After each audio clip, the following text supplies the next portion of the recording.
cita ahí? 1938, una carta que escribe mi abuelo José Piñera al administrador de la Caja de Jubilaciones y que es de fecha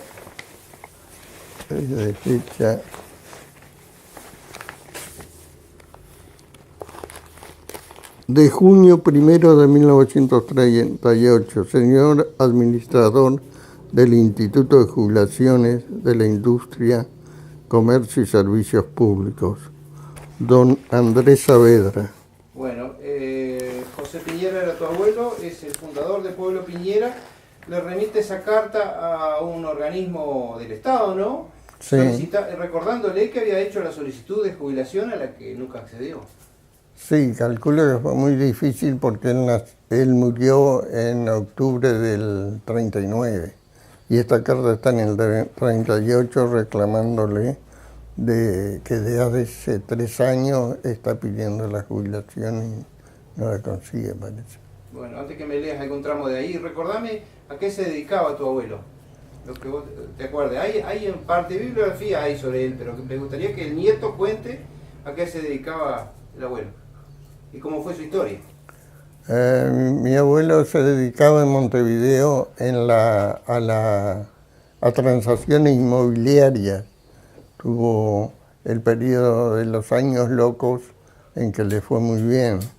Los años aquellos que arranca con la presidencia de Baltasar Brum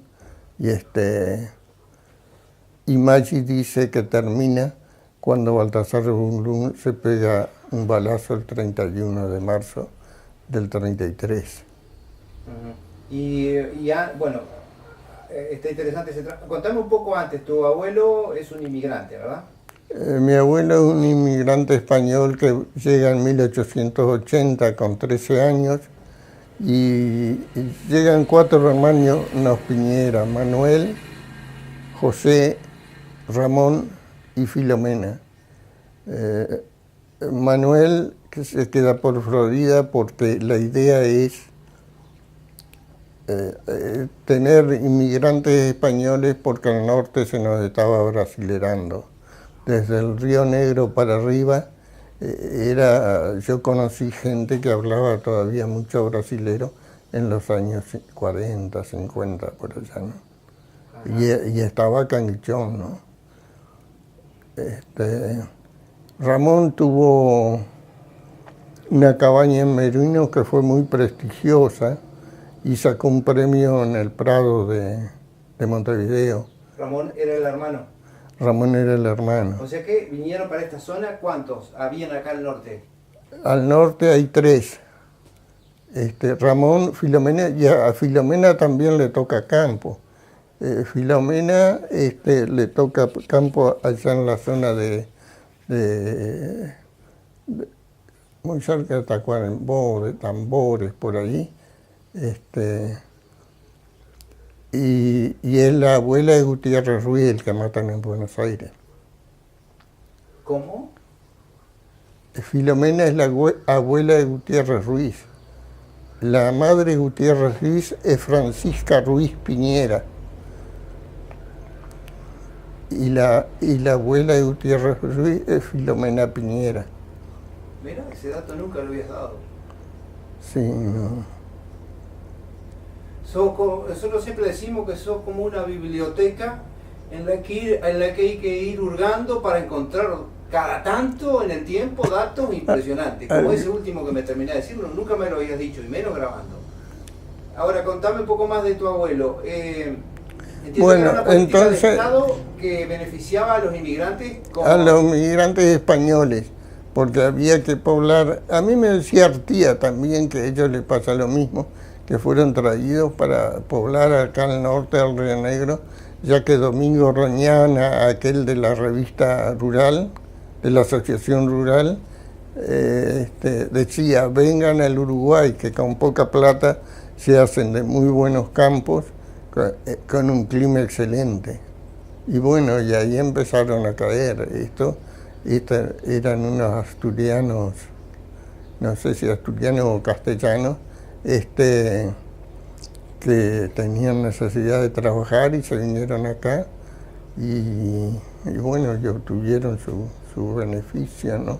Porque mi abuelo, si no era por la crisis del 29 que lo agarró con hipotecas y 2 hipotecas en los bienes, hubiera pasado bien el charco, ¿no? Recordame de vuelta las fechas en que él más o menos llega a esta zona. Llega en 1880 con 13 años. Ah, mirá, y con 13 años. Sí. Sí, ¿y ahí cómo se había integrado de empleado de algún lugar? ¿Cómo fue la cosa, no sabés? Mirá, creo que el que los trae es Manuel, que es el que viene primero. Pero el Manuel mayor. estaba instalado en Florida y mi abuelo hace sociedad con Piqué allá en la zona de, bueno, una zona que está por ahí, por el departamento de Río Negro. Mirá, con 13 años, che, impresionante. Contame un poco cómo siguió la historia a partir de ahí, que la que vos te acuerdes.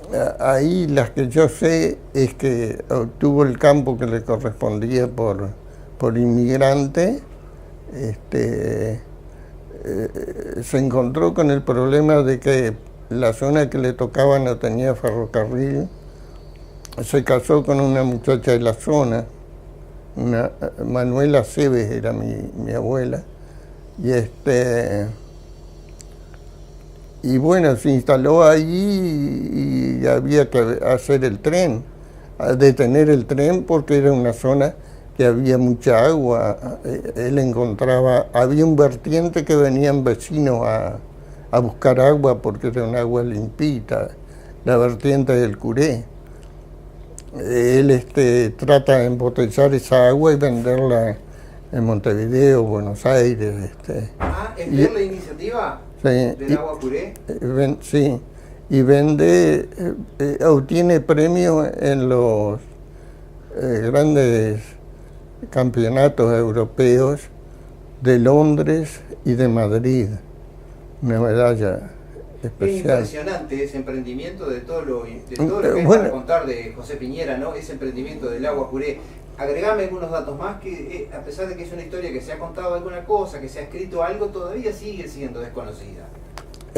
Además de ponerse un día en la vía del ferrocarril para tomar el nocturno con toda su familia, para ir para Montevideo, y el tren se tiene que detener. Pero claro, quien no ha estado en la zona no se da cuenta. El tren, cuando llega ya a la altura de Piñera, va haciendo el último esfuerzo, y más aquellas fosforeras de los años 1900. Hoy con las máquinas a gasoil sigue llegando bastante muerta la locomotora, y era lógico que parándose adelante el maquinista tenía que reconocerlo, ¿no? Del agua Curé, te decía, contame el emprendimiento. Bueno, llegó a ser una fábrica. Llegó a ser una fábrica embotelladora con varios empleados.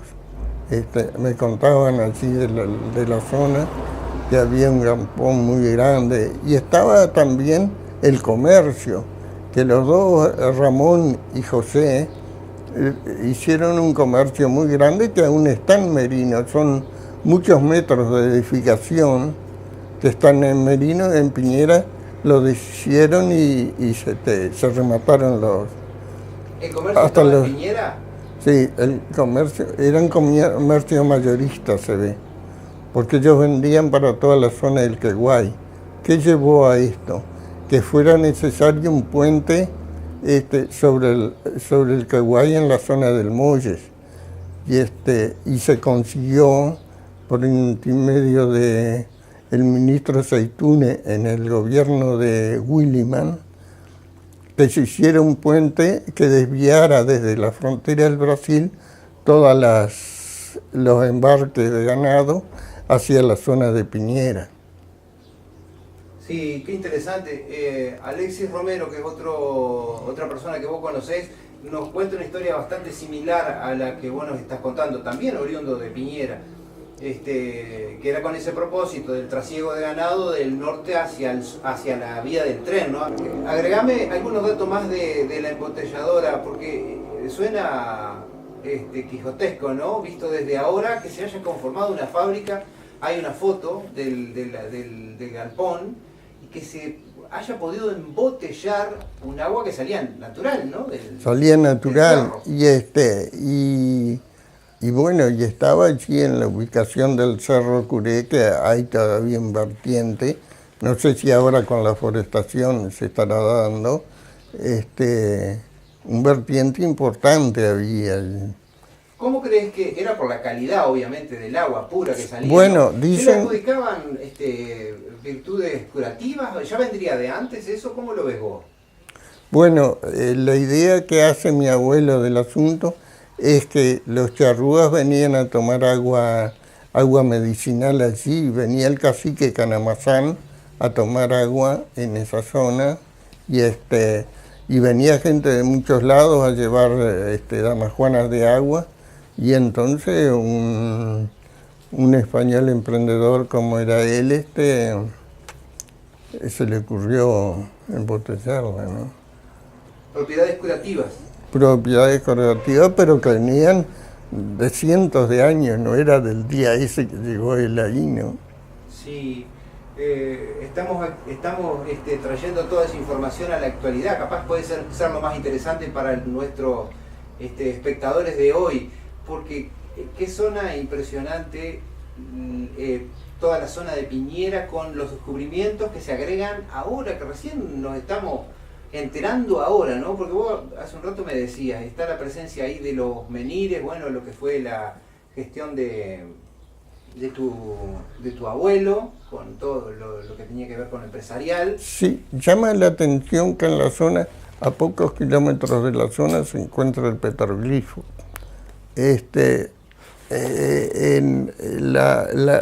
Yo hasta ahora vi calzado el vertiente del Curé. Está calzado con piedra, no sé quién lo calzó.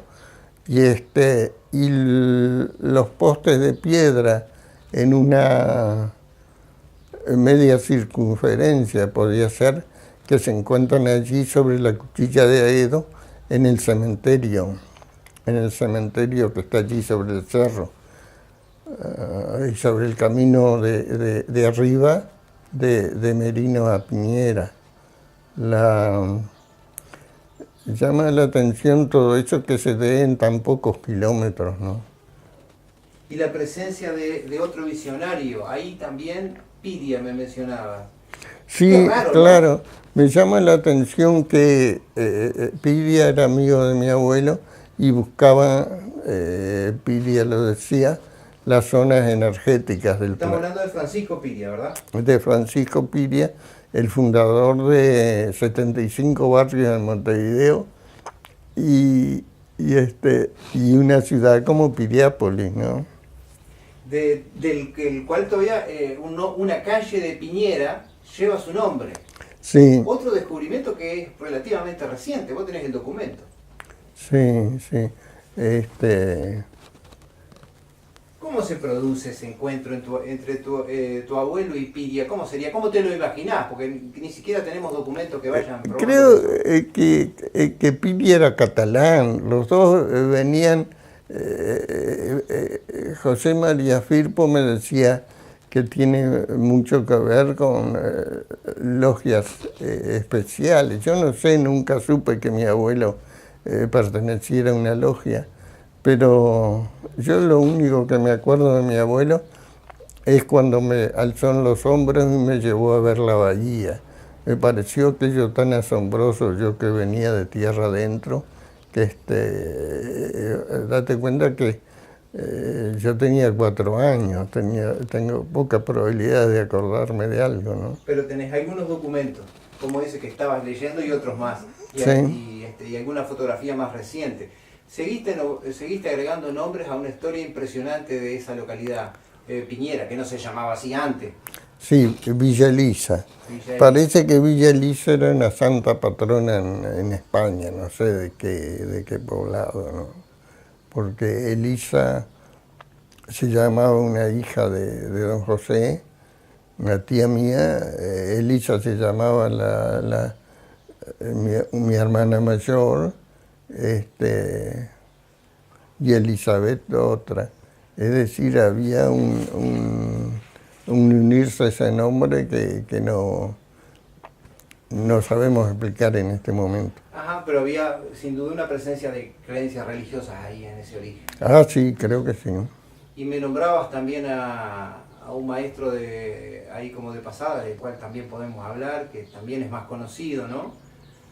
Sí. Maestro Firpo, pero se agrega el nombre de otro maestro impresionante, que es el maestro Julio Castro, y todos confluyeron en ese lugar casi en los mismos años, salvando algunos años de diferencia entre Firpo y Castro, ¿no? Sí,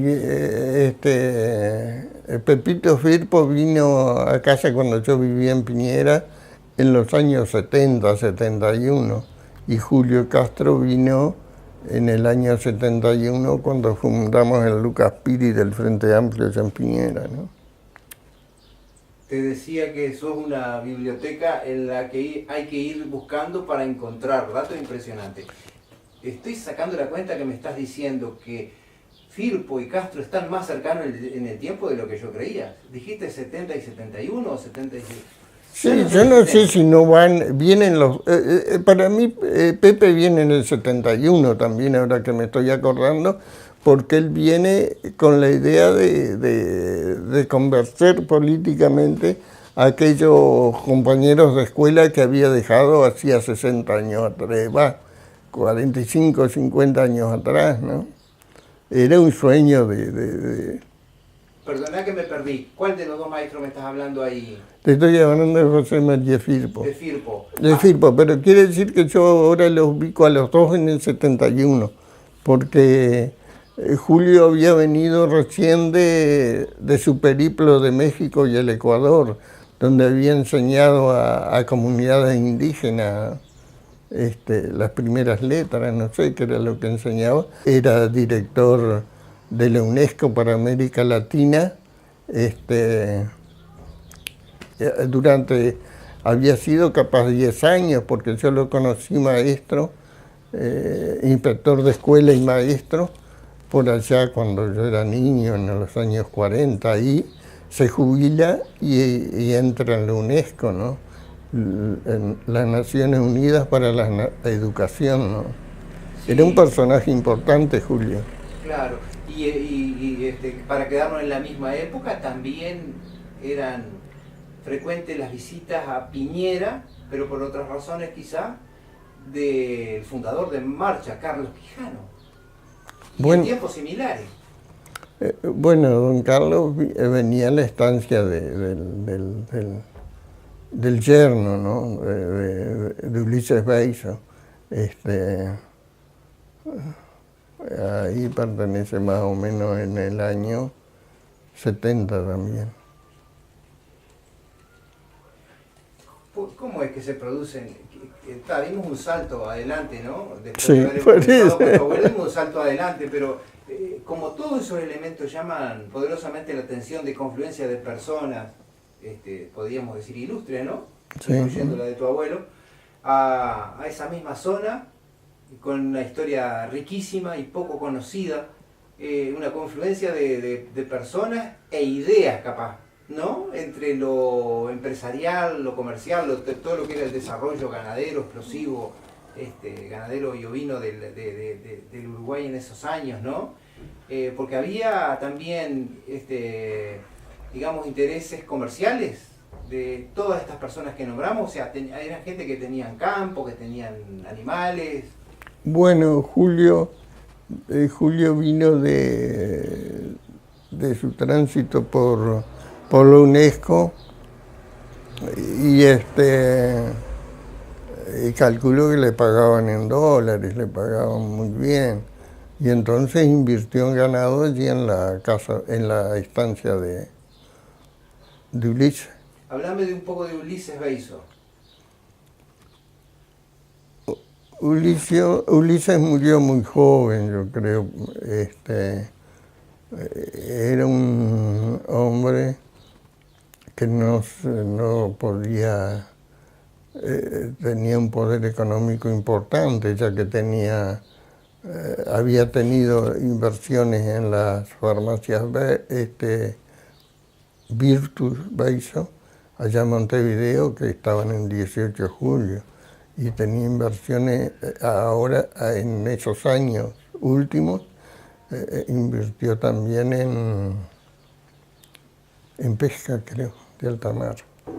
Bueno, estamos hablando de que Beizo había tenido esa actividad comercial en Montevideo, que curiosamente tu abuelo también había tenido su emprendimiento en Montevideo. Contame un poquito más de eso, sabe poco también.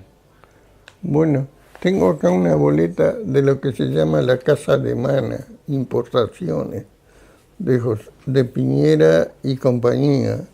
No tiene fecha, pero debe ser por los años 20, casi seguro. Tiene una dirección telegráfica Piñer. ¿Cómo era que se llamaba la empresa? Casa Alemana. Casa Alemana. ¿Y cómo es que sigue? ¿De Piñera, cómo dice? Es una boleta de pedido. Mira, sí, esa fue la que me pasaste. O sea que ese inmigrante que había llegado jovencísimo a Piñera, pudo después volver con una actividad comercial ya instalada. ¿Y cómo fue el resto de la vida de tu abuelo? Contame. Mi abuelo creo que tuvo mucha actividad comercial en aquellos años de don Pepe Valle, Williman, todos esos años y los posteriores, que debe haber sido el gobierno de Viera y del gobierno bueno, no me acuerdo ahora qué otro tenemos por ahí, unos años creo que de mucha inflación, es decir, que se conformó en ese periodo lo que hoy se llama burbuja inmobiliaria. Creo que lo enredé bastante bien. No, está bien, sí. O sea, él combinaba sus actividades agropecuarias, digamos, con las inmobiliarias, o era solo inmobiliaria. No, creo que no, porque acá el campo, que es donde nació papá, después lo tenía Beizo. Ah, lo tenía Beizo ya. Sí, el campo creo que no. Los campos que tenía los tenía hipotecados ahí en la zona de Piñera, y el espacio que usó para fraccionar y conformar el pueblo también lo tenía.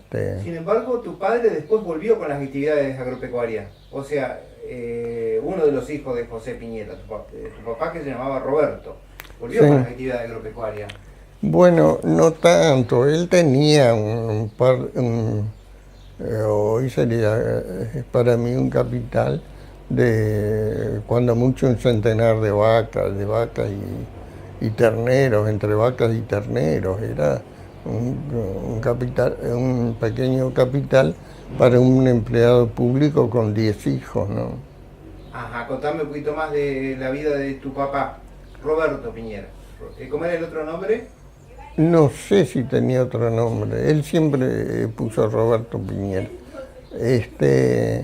Él trabajaba tenía todas las actividades relacionadas a la actividad inmobiliaria, porque era también representante del Banco de Cobranza de Locaciones Anticipo, que había hecho el fraccionamiento de Pueblo Tacuarembó y acá de Barrio Salto, esa zona. Es decir, que se vendieron muchos solares en esa época, pero papá toma eso en el año 37, es decir, que la mayoría de los solares de Hichón estaban ya vendidos. Él lo que hizo fue, sobre todo, hacer escrituras, que después yo heredé y escrituré muchos terrenos cuando me presentaban la libreta, lógicamente.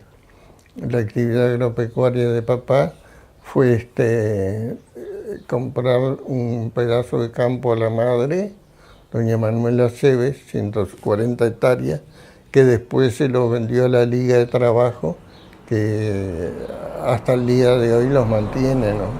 Claro.